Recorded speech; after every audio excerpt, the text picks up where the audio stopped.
جو ہم درگاہ جاتے ہیں ان کے پاس ہم دعا مانگتے ہیں اور محرم اور تہواروں میں جیسا ہم فاتحہ کرواتے ہیں وہ صحیح ہے یا غلط ہے، اور وہ فاتحہ کا کھانا چاہیے کہ نہیں؟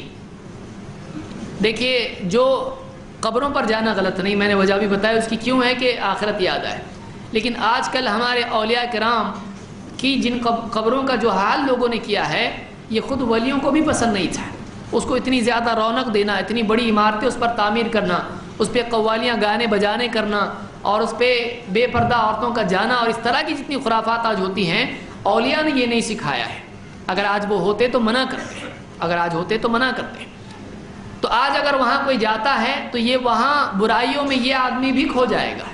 اس لیے ایسے آدمی کو چاہیے کہ وہ دور ہی سے ان کے لیے اللہ سے درجات کی بلندی کی دعا کرے، کہ کہیں سے بھی کوئی آدمی دعا کرے تو اس کی دعا اللہ قبول کرتا ہے۔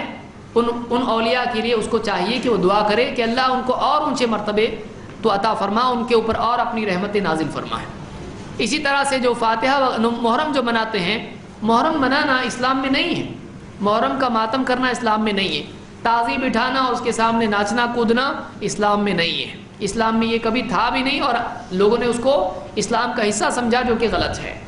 اسی طرح سے فاتحہ دینا، کھانا سامنے رکھ کے سورہ فاتحہ 4 قل پڑھنا اور درود پڑھنا اور اس کو لوگوں میں بانٹنا، یہ طریقہ بھی اسلام میں نہیں ہے۔